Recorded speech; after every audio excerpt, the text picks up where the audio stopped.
Oh, hello, everyone. I'm Thomas Cotton. I'm a CEO of a nonprofit organization, an author. You can find me at thomascotton3.com. I'm grateful for this opportunity to be able to speak to you about relationships. I know a lot of times we have our different perspectives on relationships, and I have a different perspective on relationships when it comes to the way we engage relationships and the experience I've had over my life. Today is 10 months that I've been married again. So I was married 18 years, single again, and now 10 months married again.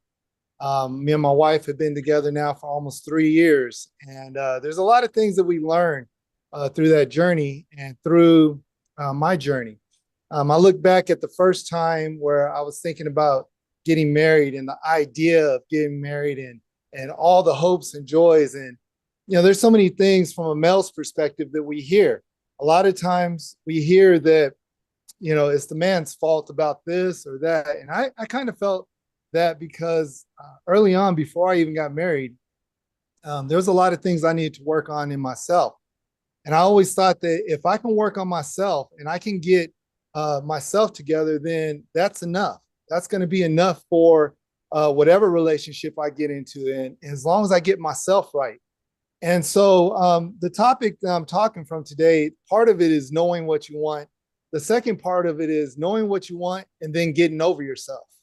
And so a lot of times we bring things into a relationship, such as I felt as long as I'm good, the whole relationship will be good. In that aspect, I need to get over myself. I needed to stop seeing myself as a fixer for everything, as a person that can make this relationship whole, or that my issues were the only issues in this relationship, and learn how to build a healthy perspective of the relationship. I also had to learn, especially with this new relationship I'm in, my new marriage, that there's so much more that we have when it comes to a relationship, that it's not just if I get over it, they have things and I have things, and we both need to get over it. We need to both really understand.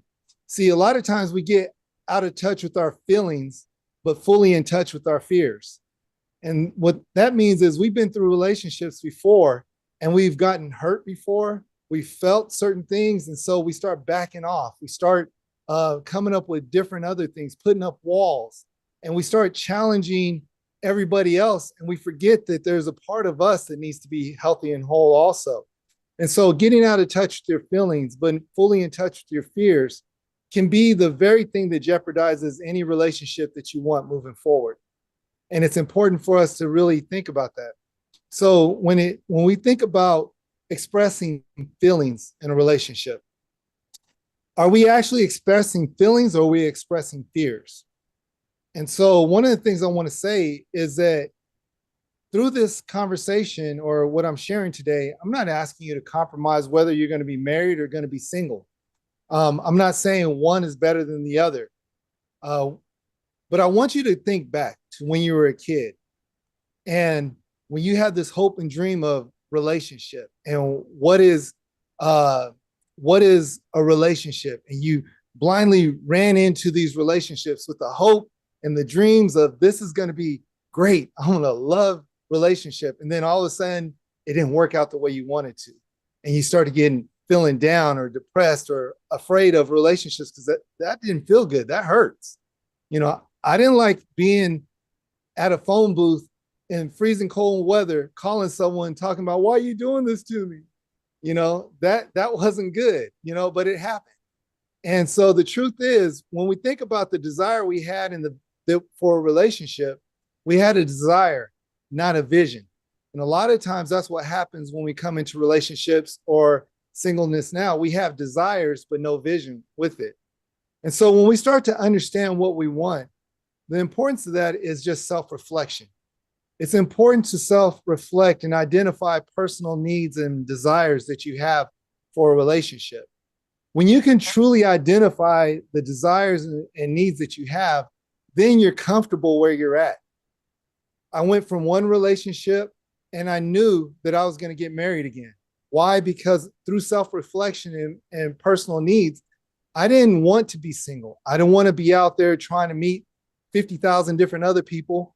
I didn't, or going through this date, that date. I didn't want to waste no time. I love the idea of being married, but I had to understand what my personal needs and personal desires were. And if I'm going to be married again, I don't want to be divorced again. And so there had to be some things that come into place. And so, what is it about me that wasn't good in the last relationship? Because, we can always say, yeah, I was the best in the last relationship. I did this and they did this. But what was it about me? My new wife taught me that her feelings matter. And a lot of times we don't recognize that feelings actually matter. She would come to me and I wouldn't agree with her feelings. And because I didn't agree with her feelings, I just shut it down. That's not true. That doesn't really fit this situation.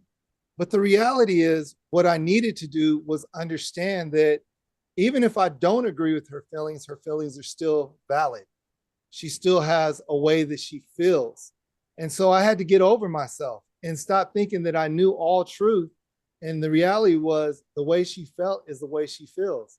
And being able to walk through that, and she comes back around and recognizes her feelings and how she feels about things. And so I wanted to for us to understand that I had to do some self-reflection.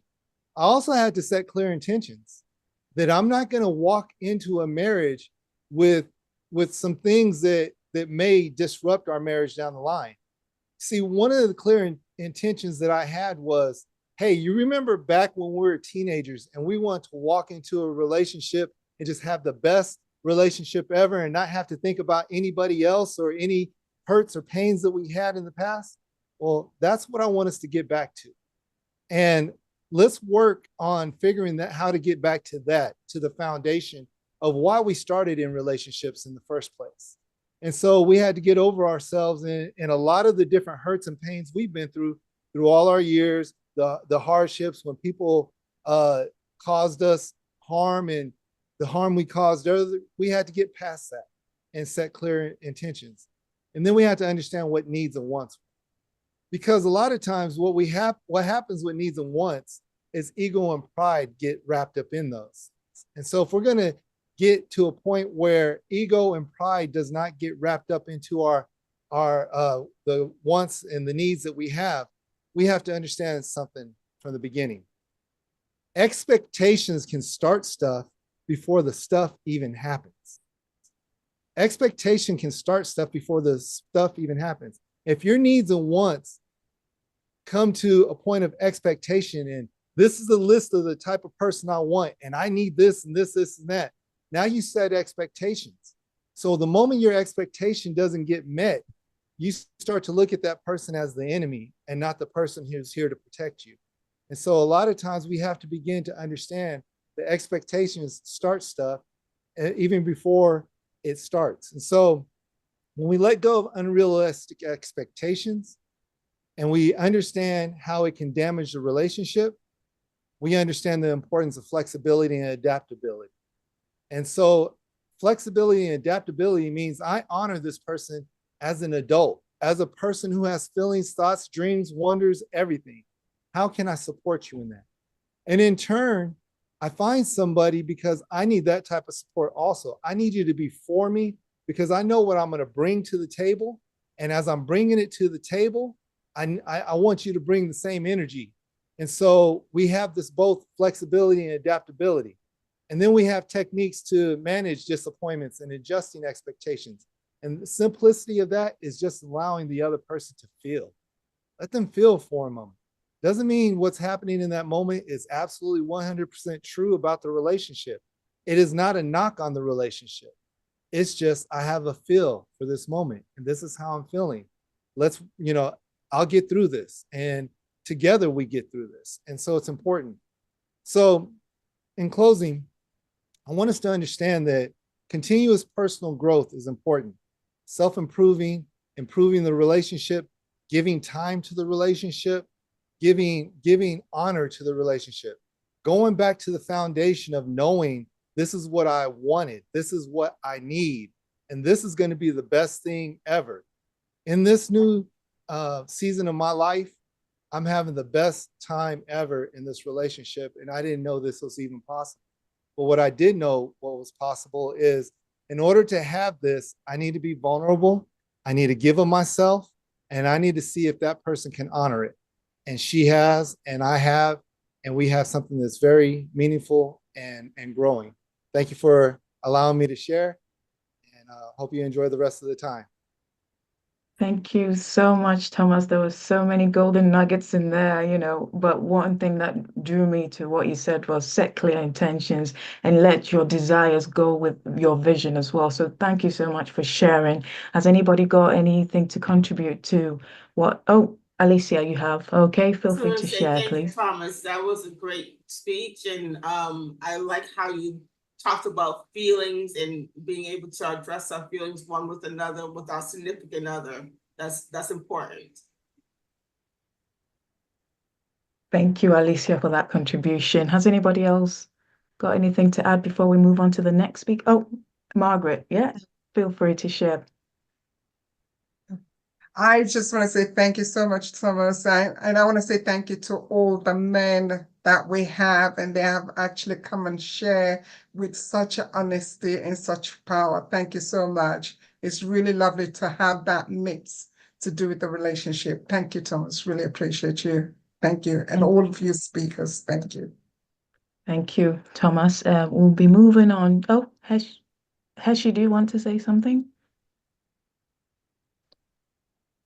I just wanted to say that I love the clarity, the taking responsibility, the ownership, and I just enjoyed the entire time you were speaking. It's something that you have to listen to. You don't have to listen to everybody, but I listened to every moment of yours.